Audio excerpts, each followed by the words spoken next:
Hello and welcome in. Please do not leave your luggage unattended on the station.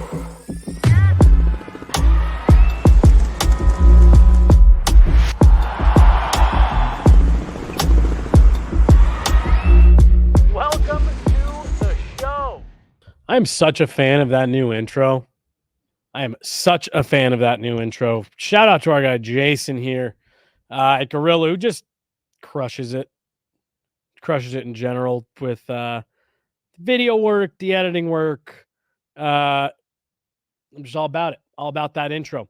How's it going, everybody? Monday afternoon.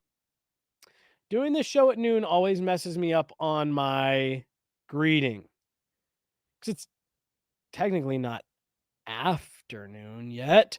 Jesse Montaño here, Gorilla Sports Off Ice. We are talking all things Avs, NHL, here to kick off your week, as I'm making sure that I've got all my links retweeted, pushed out, all that good stuff.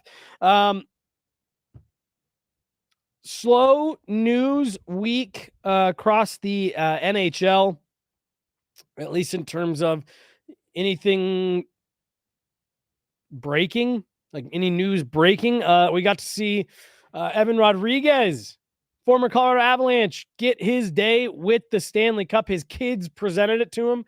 They're little kids, like 35-pound cup. They had some help, obviously, but it was so cute. It was great. Evan Rodriguez is a fantastic individual. Was super lucky to get to know him a little bit over the one season that he spent with the Avs. He always had time for media, always was willing to chat, and just super nice guy that was really easy to root for as an individual. Again, you hear us talk about it. I even talked about it last week relative to the controversy surrounding Nuggets fans that were cheering for Serbia over Team USA in the Olympics. I talk about how as media members, we don't root for players. We don't root for teams. We root for storylines. And you find yourself kind of rooting for individuals to have success more so than any team or organization. And Evan Rodriguez was a guy super, super easy to root for. And just an incredibly nice human. When the Panthers were in town this last year, he and I were kind of crossing paths in the hallway, and he was with a group of people, but he and I kind of locked eyes, and he stopped, left his group of people to come over and say, hi, how are things going? And just get caught up. So it was actually really great. While the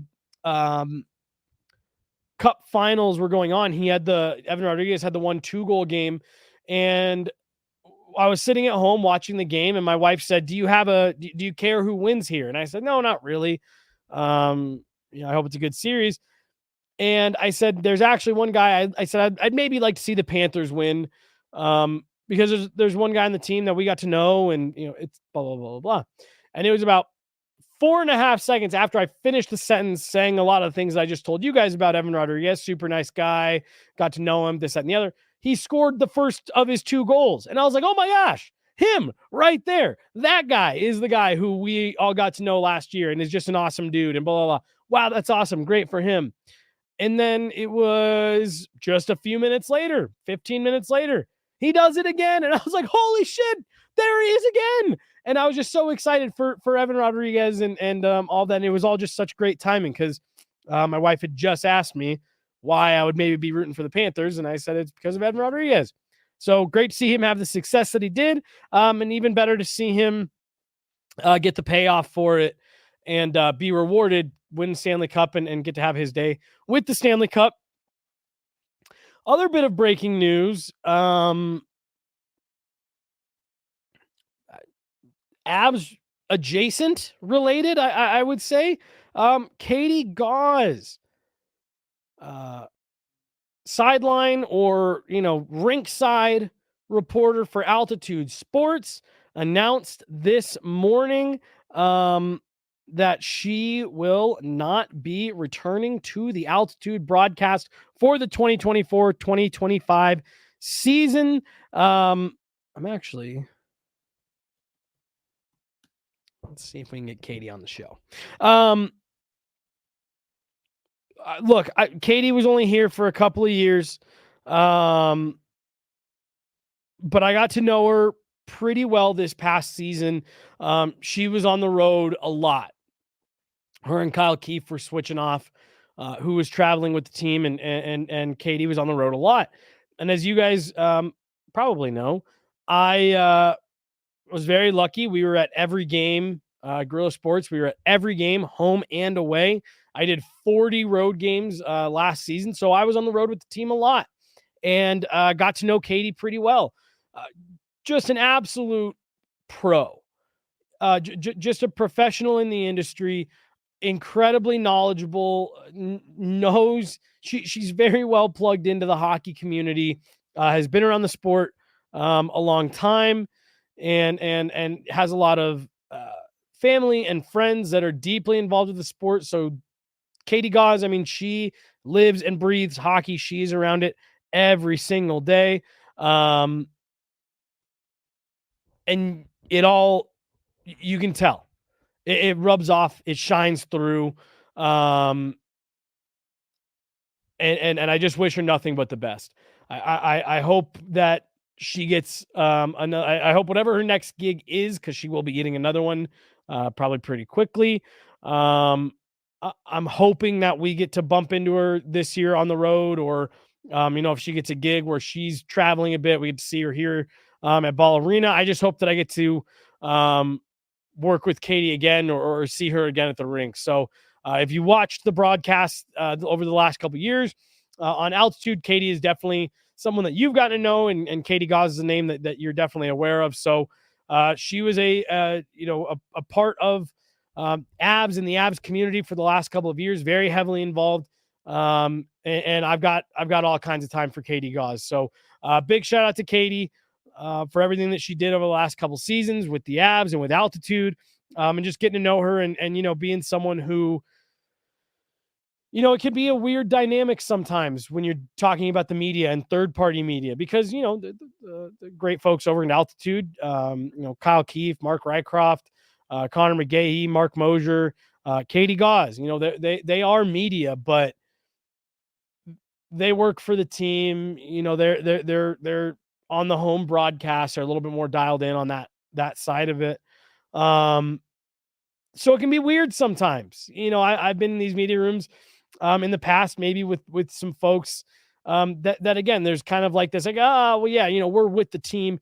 Never once got that from Katie, really any of the current Altitude folks that are part of that Avs broadcast. They're all fantastic individuals. And I'm very lucky to have gotten to know them as well as I have, being around the team and being on the road. And so it's great, super lucky to have gotten to work with them. And like I said, I just hope that Katie, we get to work with her again, because she's great. And we're going to try to get her on the show. I don't know if she's still in town here in Denver, or if she's made a move either, wherever she's going next, or back home, or whatever. But I'm going to try to get Katie on the show. We can chat a little bit more with her and just about her experience over the last couple of years. But that news did break this morning that Katie won't be back. So we'll be keeping our eyes peeled on what Altitude is going to do, who they're going to be looking to tap for that rinkside reporter. I know Rachel Richlinsky, who's done the in-arena hosting for the Avs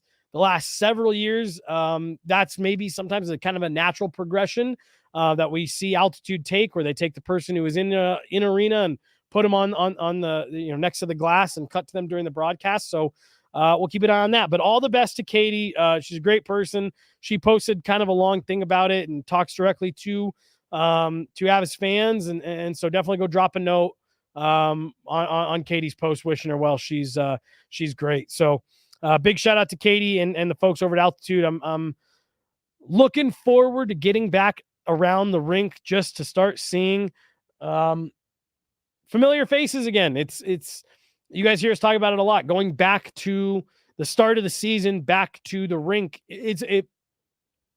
It's got big back to school vibes.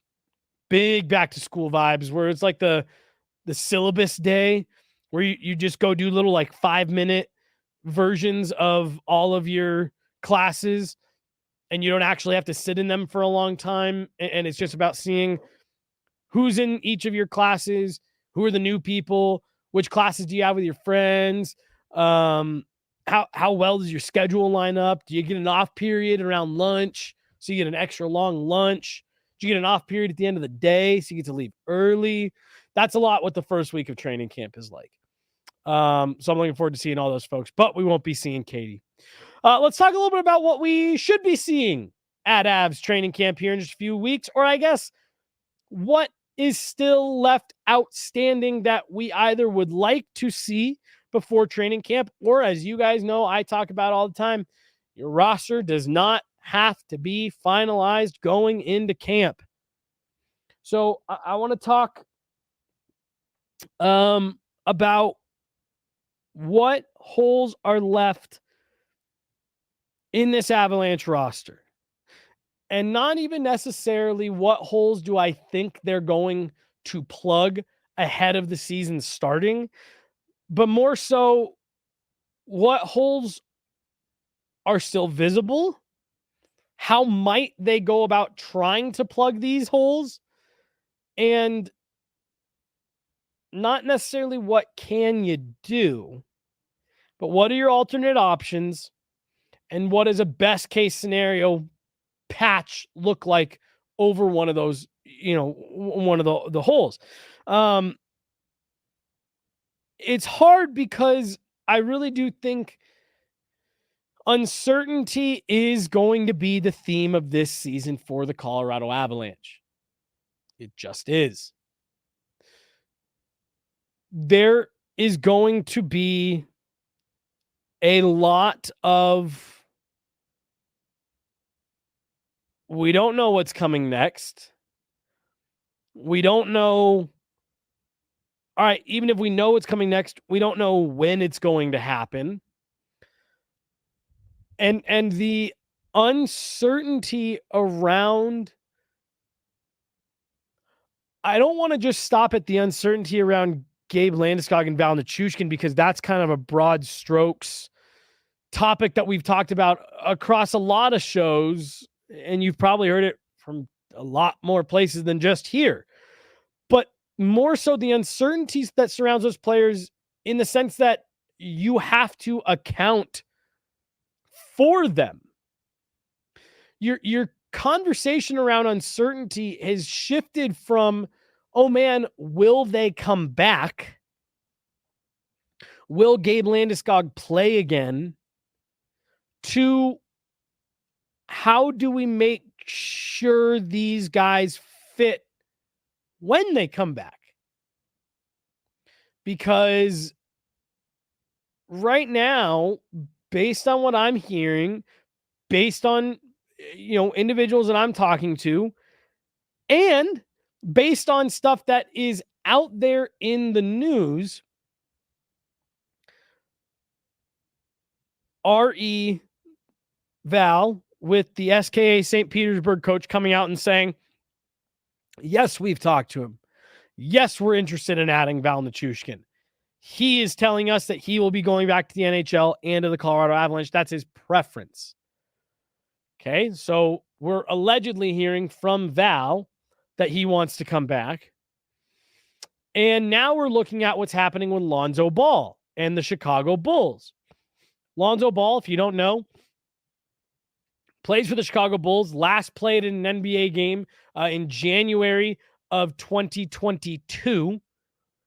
And last year in March of 2023, March, April, May, June, 3 months before Gabe Landeskog had the exact same knee cartilage transplant surgery that Landy had. So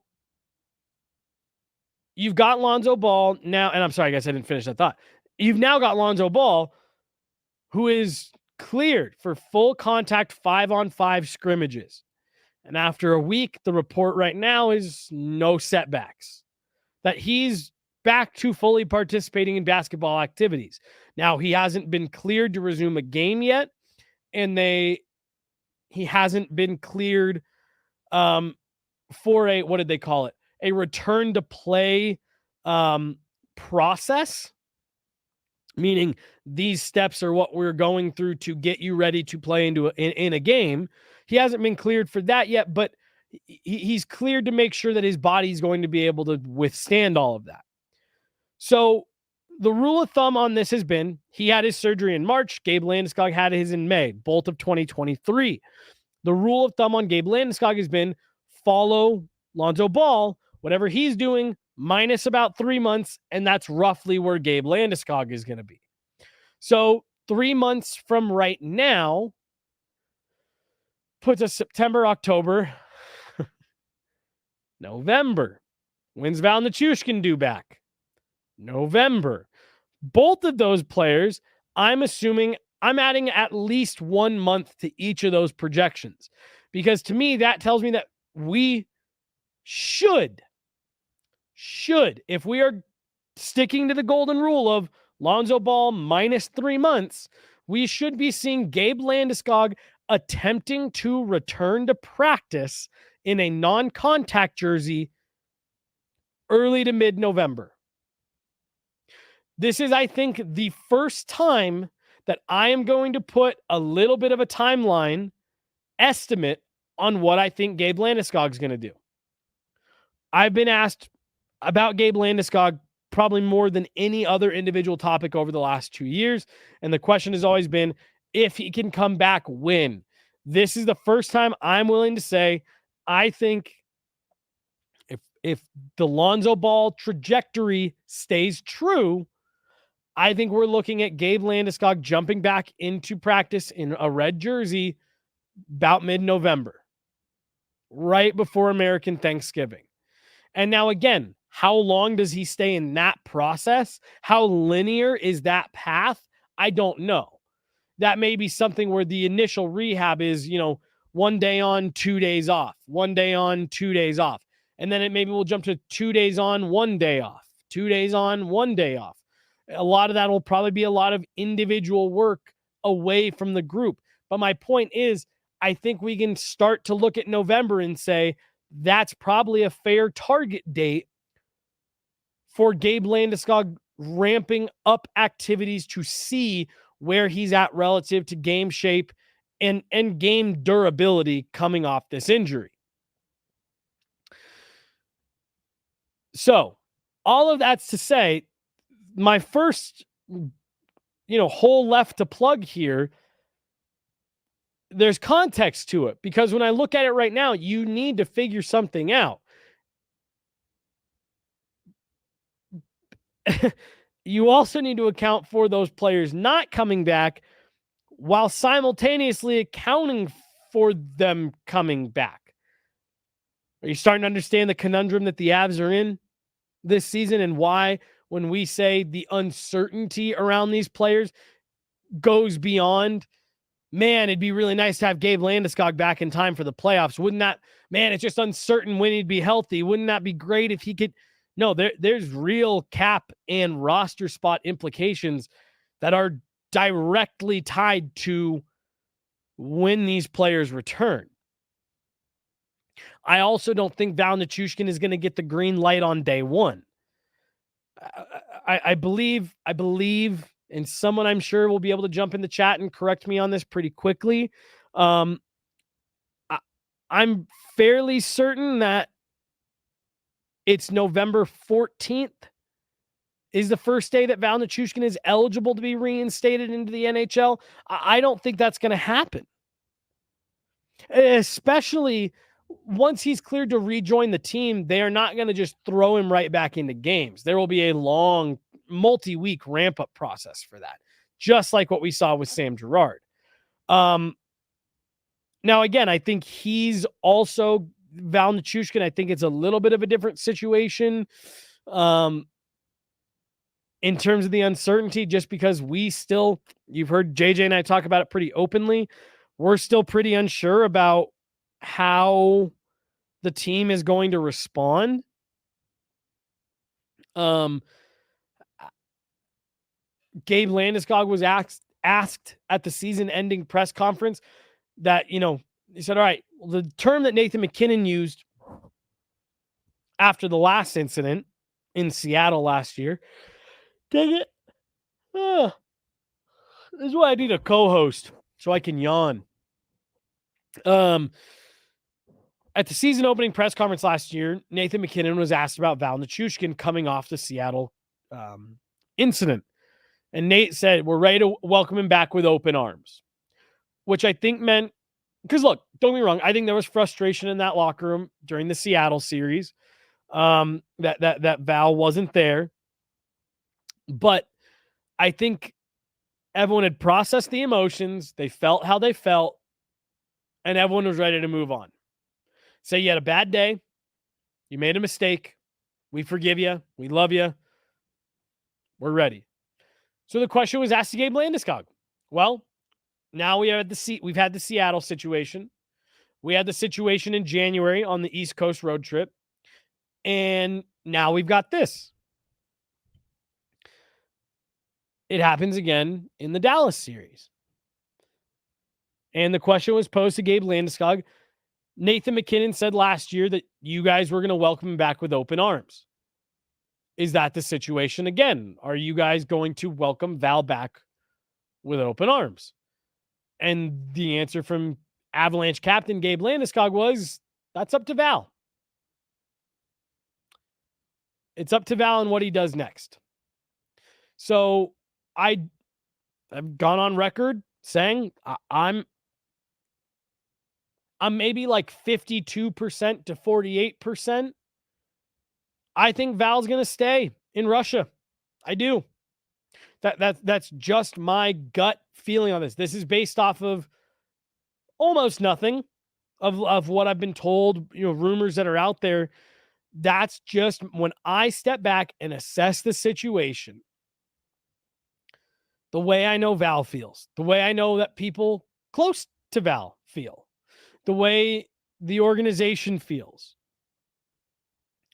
I just think when push comes to shove, he's going to stay. I think he's got options. I think he's got teams that are willing to throw rubles at him, that are willing to give him roster spaces, things like that. That's like I said, I'm putting that at maybe like 52% he stays in Russia to 48% he comes back and plays for the Avs. It's a slim, feeling, but I think he stays in Russia. So that was a lot of caveat to say this first bullet point of the Avs need two forwards. They need a top six and a bottom six forward still left on this roster. Now, your bottom six forward, I'm looking at a guy like Jean-Luc Foudy to internally fill that role, and a guy like Cal Ritchie, who I'm really at the point, especially knowing that the Avs still need two forwards, of almost. I'm going to write Cal Ritchie's name. I'm writing that on the NHL roster in pencil. Can be erased. It's not permanent. I think you are thin enough on impact forwards. That I think Cal Ritchie's a relatively safe bet. Where the season is going to start, I am totally fine if the Avs are, putting some Band-Aids over some of these issues. I'm fine if you want to go Ross Colton on your second line for the first 6 weeks of the season. Shit, put Logan O'Connor up there.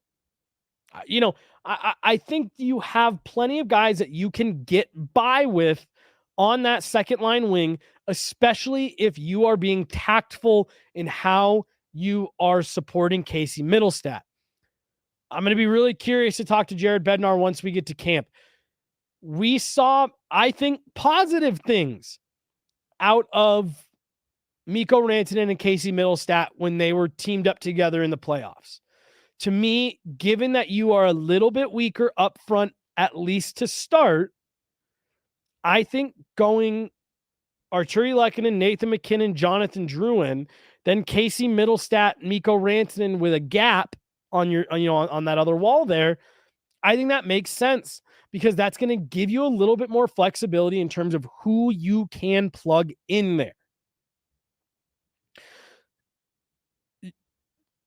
It's going to be a talented enough line that if you wanted to plug in Ross Colton to be your below the goal line, banging bodies, getting to the front of the net, picking up rebounds guy on that second unit, he's going to be able to get away with that. Now, that's going to leave a point of emphasis in your bottom six, and that's where I think Cal Ritchie comes in and maybe centers that third line with Miles Wood and Logan O'Connor. A couple guys that are going to, from a work ethic standpoint, show Cal Ritchie the right way to do things at the NHL level, show him how to be effective away from the puck in the right way, while also being competent enough NHLers and forwards that they're going to be able to help Cal Ritchie get into situations where he can be the offensive threat we know he is. So you need two forwards with the way that this roster is currently constructed. Is that to start the season, two graduations? I don't know. Is that Cal Ritchie and Jean-Luc Foudy? Well, that makes the most sense to me. You've also got Parker Kelly, who was brought in on a multi-year deal that is probably being looked at in the bottom part of this lineup as a pretty safe bet, I would say, but I don't think anything's guaranteed. You're going to need a couple graduations up front. The roster or the cap space, it's just not there to bring anybody in that's going to be impactful unless you very rapidly get full season clarity on either Val Nichushkin or Gabe Landeskog, and that clarity is that they won't be back. As long as things stay uncertain around those two players, you can be pretty confident in that they are going to leave spots open for Gabe Landeskog and Val Nichushkin.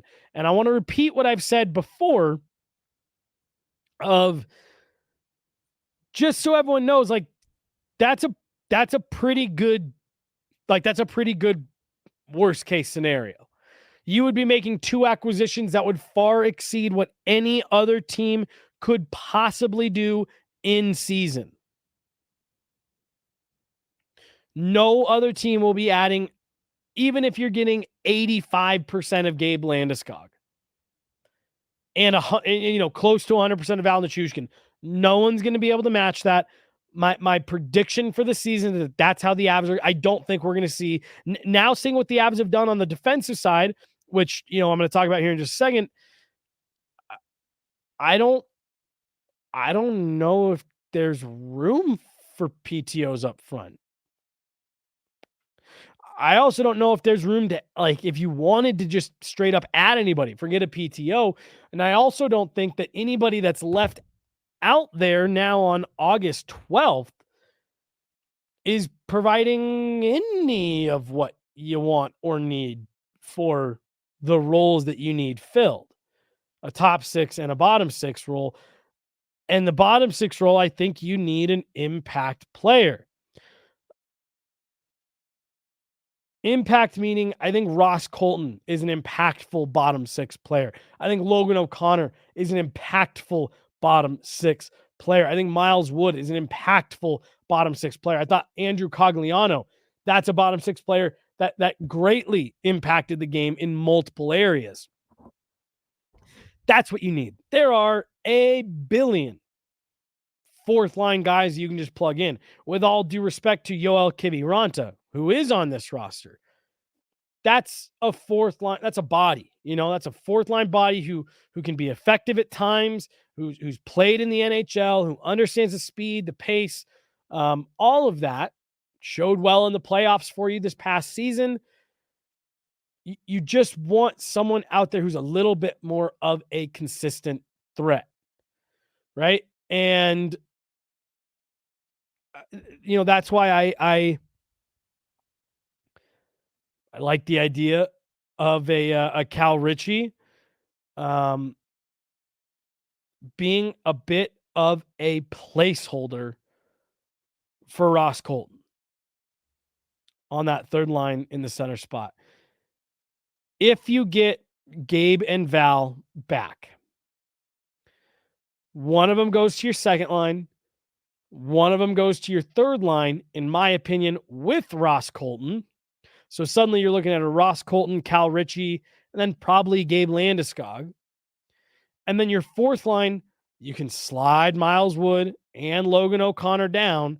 And now suddenly all you're talking about is who's your fourth line center, which is probably Parker Kelly, or if Jean-Luc Foudy really came out and was impactful, or if you really wanted to, you could get a little funky and funny and fresh with how you put together that third line.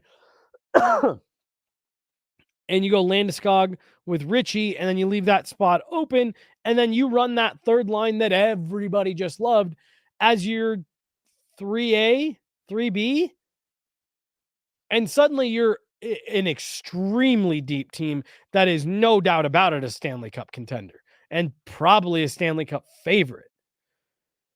So to me, that's how I think you embrace the fact that you've got, let's call it your middle six. You got 2 holes in your middle six. I think you embrace that and you do what you can to fill those spots internally. Use Cal Ritchie, use Jean-Luc Foudy, use Yoel Kiviranta, whatever. Oscar Olauson's another name that Chris McFarland had mentioned to us as a guy that they're looking at. Use those players, keep your flexibility, see what you can get out of them, while also making sure that if your best / worst case scenario plays out, you're okay.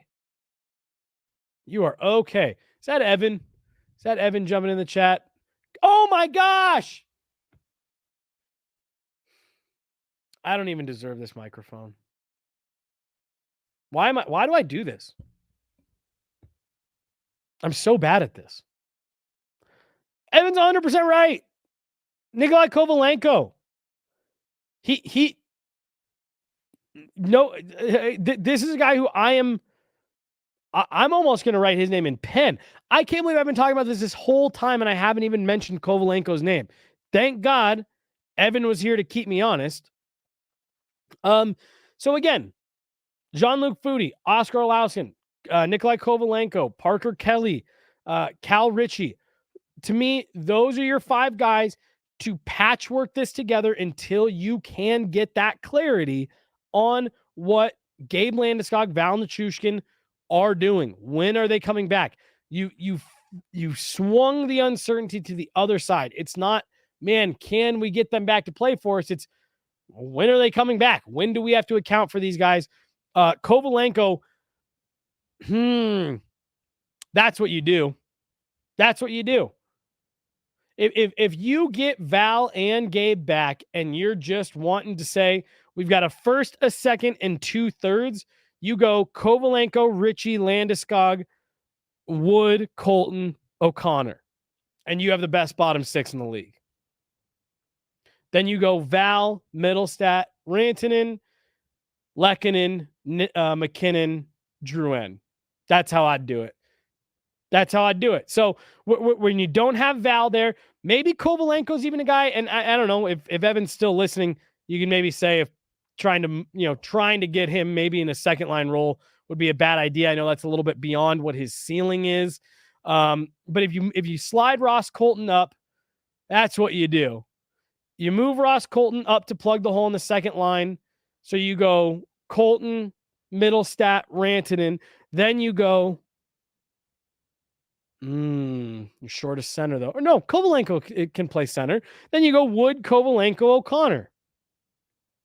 Then you use that fourth line to get some other opportunities for a guy like Foodie, Parker Kelly, Yoel Kiviranta. That's how you do it. Nikolai Kovalenko to the rescue. Good thing Evan was here. Thank God, saved us. So I think that's what you do. So you got two holes to plug on forward. I think you've got some internal options that you can use to plug those holes. Let's talk about the back end. And I know it's going to sound silly to say the Avs have holes to plug on the back end because of the glut of defensemen they've now got kind of vying for that bottom pairing in Calvin DeHaan, Eric Brandstrom, Oliver Shillington, and Sam Malinsky. However, I still look at that and say, yeah, but you need a couple guys to actually jump up and grab those spots. Keep in mind, yes, I just listed 4 guys for really like 1.5 spots. Calvin DeHaan probably gets the benefit of the doubt as a veteran, but he's got injury problems. He's got availability issues. And then both Brandstrom and Shillington, like, we all see the upside on him. Totally. And I'm bought into the upside of these guys. These are Jared Bednar-esque players. They do things well that the Avs do well. They're cheap. They're reclamation projects. They are still reclamation projects. You are still hoping to get more out of them. You still got them off of free agency. They were still not retained by the teams that knew them best.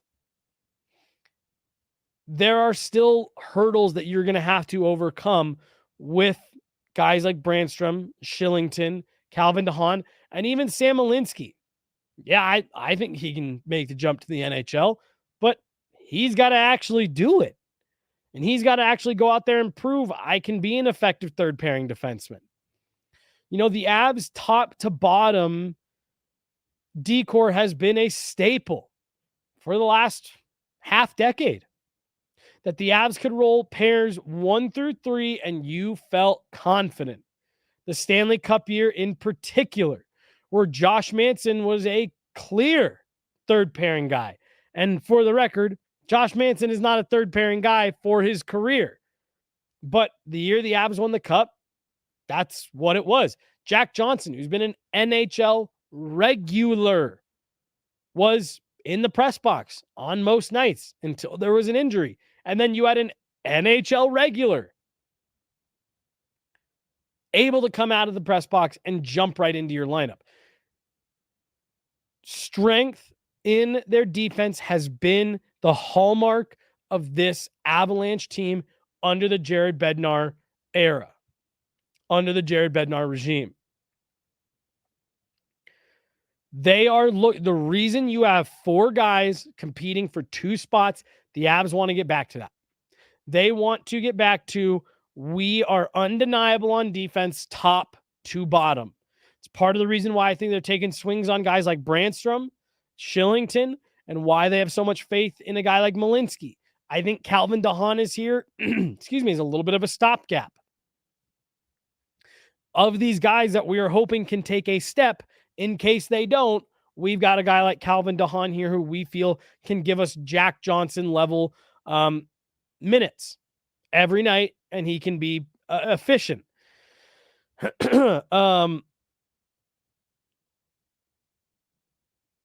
That's what the Avs are looking to build. So I actually have the third pair of this Avs roster right now as a whole. Your hallmark has been, we can roll pairs 1 through 3 on defense. We've given ourselves a lot of opportunities to have that again this year. You've got to have that carved out. And the Avs showed last year with Tomas Tatar, Ryan Johansson. If something isn't working, they're not afraid to address it and address it quickly. Ryan Johansson, Tomas Tatar were considered pretty big acquisitions for the Avs last offseason. Neither of them finished the year with the team. So if we get, 2-3 months into the season and it's clear none of those guys are going to jump up and take that next step, well, you're riding with Calvin DeHaan. You're cycling the other guys in when you can. And then you're probably moving on. The Avs are probably making a move to get that spot fixed. So it's just because, again, What's the theme for the Avs this year? Uncertainty. Uncertainty until you know for certain that one of, at bare minimum, Brandstrom, Shillington, or Malinsky are going to jump up and say, yes, I'm a third pairing defenseman. That's a hole you got to plug. What do we got, Jay?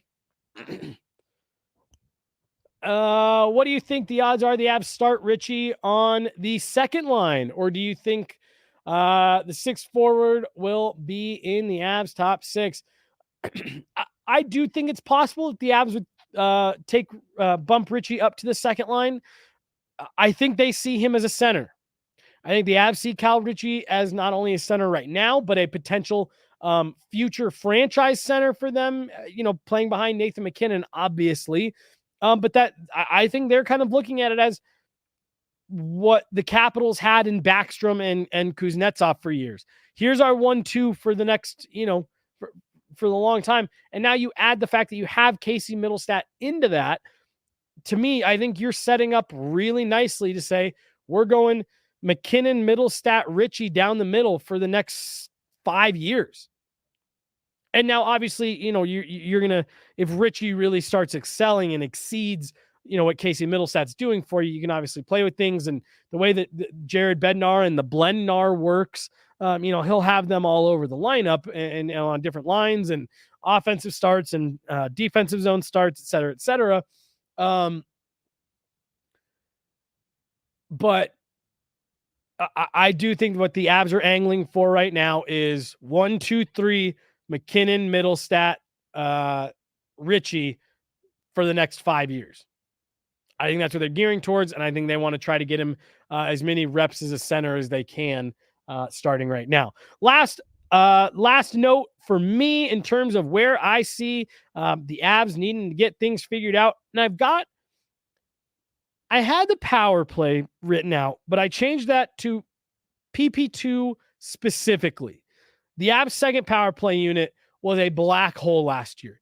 Just gave them next to nothing, to the point where Jared Bednar was playing that top unit for anywhere from 90 to 100, 110 seconds of a 120-second power play.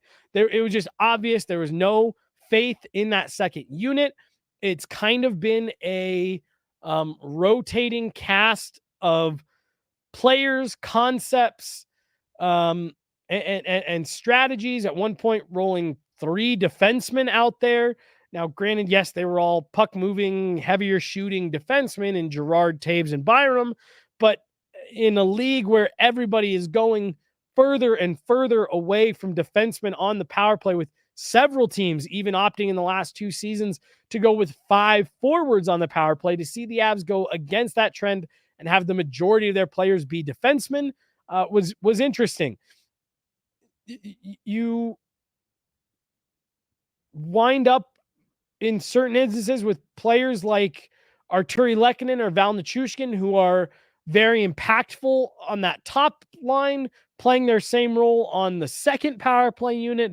The Avs need to get that second unit figured out this season. Look, it's a second unit for a reason. You guys have heard me say it before on the show. If your depth guys scored every night, they wouldn't be your depth guys. They'd be your top guys. I'm not expecting this second unit to go out and be leading the team in power play goals, but they need to be more of a threat, and they need to be contributing at a slightly higher clip, I think is an extremely fair expectation. Now, again, that's going to be hard because we spent the entire first part of this show talking about the fact the Avs aren't as deep on forwards, especially to start the season. So in a year where you're less deep on forwards, how do you possibly make your forward specialist groups better? I'm more of talking about you need to identify something that's going to work better for that second unit, whether that's stylistically, personnel, whatever. And you need to find a way to get more out of them. And then as you get more clarity on Gabe Landeskog, Val Nichushkin, you need to start prioritizing making that second unit a threat. When healthy, I think pound for pound, this is right up there with the Bostons and the Edmontons and the Torontos in terms of the most lethal power plays in the league, just with the personnel that you've got out there. If you're talking in a best case scenario, you're talking Val Nichushkin, Gabe Landeskog, Nathan McKinnon, Mikko Rantanen, and Cale Makar. Swap Val Nichushkin with Jonathan Drouin if you want to spread that love around a little bit and have Val Nichushkin kind of play the Gabe Landeskog role in that second pairing.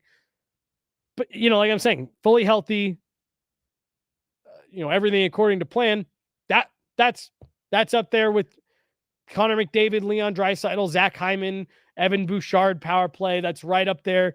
With the Austin Matthews, Mitch Marner, Willie Nylander, Morgan Riley. I always want to say Riley Smith. Morgan Riley power play in Toronto. Add John Tavares to that one as well. If the Avs get back to fully healthy and they get that clarity, your top unit's going to be dangerous. It's going to be lethal every single night. You got to find a way to make it impactful for those second units and have a little bit of a threat, which is going to lead to less ice time for that top unit, which is going to lead to fresher legs, which is going to lead to less burnout from your top guys as these games, seasons, playoff series wear on. So for me, I like what the Avs have done this offseason, given the constraints, given what all you are having to deal with, what all you don't know. And I think given that it's August 12th and we've got about a month until camps get going, for me to only have 3 bullet points in terms of these are areas to me that are excuse me, glaring that the Avs need to get fixed. If you got it down to just 3, it's pretty good. You'll take that. One last comment I think just popped up. We'll hit that one, then jump out. Do you think we'll get more clarity on Landeskog at the start of training camp, or do we think 2024 is out of the question? No, I mean, I said off the top, my official guess for him is that I think he's going to try, Gabe Landeskog is going to try to get back to team-related activities, team-related on-ice activities in about November. That's going based on the Lonzo Ball timeline of take what Lonzo Ball is doing and subtract 3 months. Lonzo Ball, the same surgery 3 months before Gabe Landeskog, and he is returning to full contact, 5-on-5 basketball activities. And the reports are after a week, no setbacks. I think we should be looking for Gabe Landeskog to be attempting to get back on the ice in about November, which is 3 months from now. And assuming there is any level of update to give, I think we will get it at training camp. I think Gabe Landeskog will get up and speak on media day, just like he did last year as the captain of this team. So I think he'll do that. And I think they will provide the best update they can, given the sensitivity of the injury, while also, they're not going to give us everything. They're not going to be 100% transparent with where he's at, but I think we'll get an update. I think the calendar year 2024, I'm not going to say it's 100% out of the question. I would get I would think maybe a little Christmas miracle and you get Gabe Landeskog back in before the calendar flips to 2025. But to me, that's kind of the way that I see it. So no, I'm not willing to say that 2024 is out of the question. I think the expectation is that he'll be back during the 2024-2025 season. When that is what remains to be seen. And I think we'll get our next official update probably here in about a month when we show up to training camp and that subsequent media day. That's all I've got for today, guys, on the Avs and NHL front here in about an hour.